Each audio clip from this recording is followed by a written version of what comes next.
And welcome back to लीशियस बाबा। तो आज यहाँ पे बनाया है केक सिकल्स, वो भी ब्लैक और वाइट चॉकलेट के साथ, और चॉकलेट बॉल्स वो भी केक स्पॉन्ज की फिलिंग के साथ।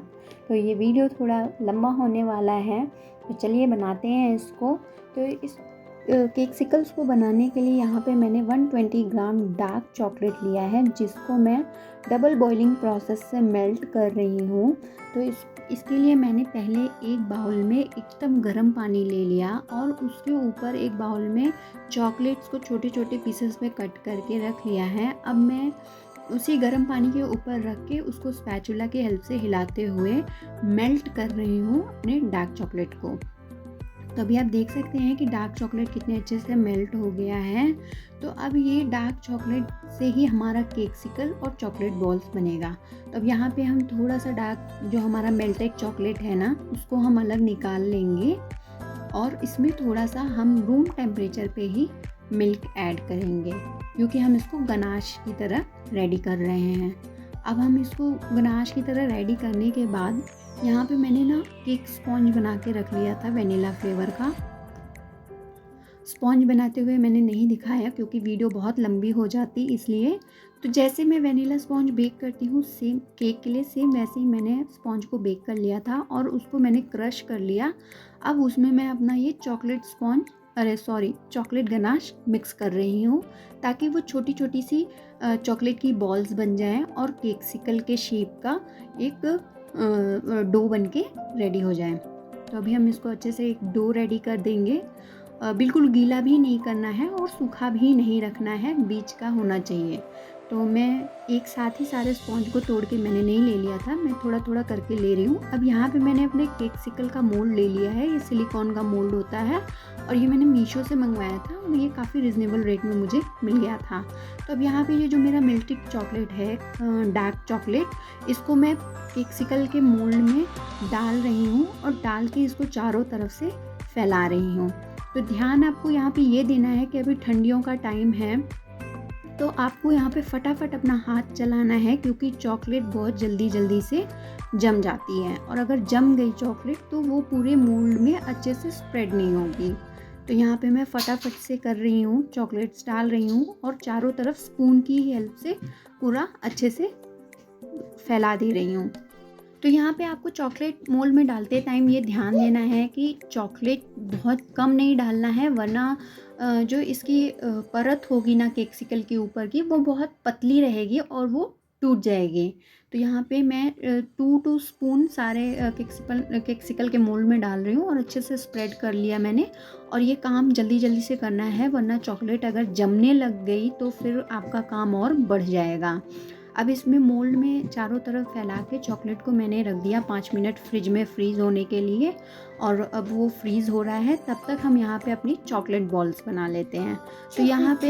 तो यहाँ पे मैंने जो स्पॉन्ज और गनाश का डो रेडी किया था, उसको हम लेके छोटी छोटी सी लोइयाँ बना लेंगे, बॉल्स बना लेंगे। उस स्पॉन्ज का जो डो था उसका हम चॉकलेट बॉल की शेप का बॉल बना लेंगे, और उसके बाद जो हमारा डार्क मेल्टेड चॉकलेट है उसमें हम उसको पूरा मिक्स करके, जैसे मैं कर रही हूँ इस तरीके से आपको पूरा डिप कर देना है स्पॉन्ज के बॉल को चॉकलेट में चारों तरफ से। और एक चीज़ आप ये भी ध्यान रखिएगा कि जब आप अपने चॉकलेट को बॉल्स को चॉकलेट में डिप कर रहे हैं ना, तो आप जिस प्लेट में रखिए उस प्लेट पे बटर पेपर ज़रूर फैला लीजिएगा। तो अब यहाँ पे देखिए हमारा जो चॉकलेट हमने केक सिकल के मोल्ड में डाला था, अभी वो बिल्कुल जम चुका है। अब हम यहाँ पे ऐसे डो लेंगे स्पॉन्ज का और उसको ऐसे पहले हम सिलेंड्रिकल शेप में बना के फिर उसको हम फ्लैट कर देंगे। बेसिकली हमको ये केक सिकल के शेप का हमें अपना डो बनाना है, और सबको हम धीरे से केक सिकल के मोल्ड में सारे स्पॉन्ज को हम रख देंगे। अब मैं यहाँ पे 4 बड़े केक सिकल्स बना रही थी और 4 छोटे केक सिकल्स बना रही थी। जो मेरे छोटे वाले थे वो मैंने वाइट चॉकलेट से बनाया था और बड़े वाले केक सिकल्स को डार्क चॉकलेट से बनाया था। तो अब मैंने ये स्पॉन्ज तो रख दिया है मोल्ड में, और अब ऊपर से हम इसमें चॉकलेट डाल देंगे। तो यहाँ पे मैंने चॉकलेट तो डाल दिया था, बट आइसक्रीम स्टिक डालना भूल गई थी।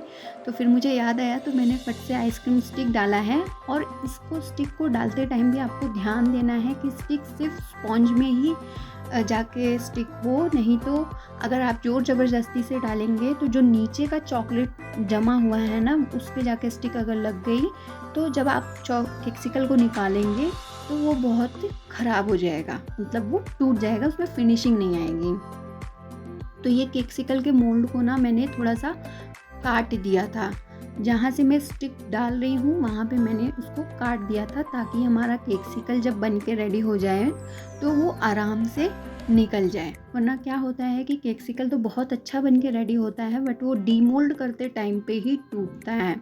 तो अभी डीमोल्ड करते टाइम मैं आपको दिखाऊंगी कि मैंने कहाँ पे थोड़ी सी कट लगाई थी, जिसकी वजह से मेरा केक्सिकल बहुत अच्छे से डीमोल्ड हो गया था। तो अब यहाँ पे हम ऊपर से डार्क चॉकलेट डाल दे रहे हैं पूरा, और डालने के बाद हम पूरे मोल्ड को अच्छे से टैप कर देंगे। टैप करने से जो भी पूरा चॉकलेट रहेगा वो पूरा अंदर तक अच्छे से चला जाएगा। तो ध्यान रहे, ये टैप करने वाला प्रोसेस बहुत ज़रूरी है। इससे जो एयर बबल्स होते हैं वो भी निकल जाते हैं और चॉकलेट्स हर जगह पहुँच जाती हैं। यहाँ पे मैंने 70 ग्राम वाइट चॉकलेट लिया था, जिसको मैंने वही डबल बॉइलिंग प्रोसेस से ही मेल्ट कर लिया है। चाहे तो आप माइक्रोवेव में भी इसको मेल्ट कर सकते हैं चॉकलेट को, बट माइक्रोवेव में अच्छे से मेल्ट नहीं होती है चॉकलेट और हार्ड हो जाती है। होती अच्छे से है, बट हमको उसका तरीका अच्छा सही से नहीं पता होता है। हम क्या करते हैं कि माइक्रोवेव में चॉकलेट को सीधा 1 मिनट के लिए रख देते हैं और हमारी चॉकलेट हार्ड हो जाती है। माइक्रोवेव में अगर आपको चॉकलेट मेल्ट करना है तो पहले 30 मिनट्स के लिए रखिए, फिर 30 मिनट नहीं, 30 सेकेंड के लिए रखिए, फिर से 30 सेकेंड के लिए रखिए। तो अभी आप देख सकते हैं मेरा केक्सिकल कितने अच्छे से डीमोल्ड हो गया। तो मैंने यहाँ पे थोड़ा सा कट लगा दिया था जहाँ पे स्टिक लगाई हूँ, तो वो कट लगाने की वजह से मेरा केक्सिकल बहुत अच्छे से डीमोल्ड हो गया था। तो अभी देखिए कितना अच्छा केक्सिकल बन के रेडी हुआ है और कितनी अच्छी फिनिशिंग और शाइनिंग आ रही है। तो अब यहाँ पे जो पीछे के साइड पे थोड़े से इसके एजेस थे ना, वो खुरदुरे से थे, जिसको मैं नाइफ़ की हेल्प से बहुत हल्के हाथ से उसको स्मूथ कर रही हूँ। तो अभी आप देख सकते हैं कि कितने अच्छे से स्मूथ हो जा रहा है। तो ये हमारा केक्सिकल बन के रेडी हो गया है। अब इस पर थोड़ी सी हमको डिज़ाइन बनाना बाकी है, जो मैं वाइट चॉकलेट की हेल्प से इस पर डिज़ाइन बनाऊंगी। तो आप जब भी ये डिज़ाइन बनाइए तब भी आप ये ध्यान रखिए कि आपने वाइट चॉकलेट लगाया या जो भी चॉकलेट लगाया है तो तुरंत ही उस पर स्प्रिंकलर्स जो हैं उसको डाल दीजिए, वरना वो चॉकलेट जो आप ऊपर से गार्निशिंग के लिए यूज़ करेंगे ना, वो भी जल्दी से ठंडी हो जाएगी, जम जाएगी, तो आपका स्प्रिंकलर जो है ना उस पर चिपकेगा नहीं। तो पहले आप चॉकलेट जो है वाइट चॉकलेट जैसे मैंने डाला और तुरंत मैंने उस पर स्प्रिंकल कर दिया, तो मेरा स्प्रिंकलर जो था वो सब चिपक गया था अच्छे से। तो अभी ये हमारी ब्लैक चॉकलेट की केक्सिकल्स बन के रेडी हो गई है।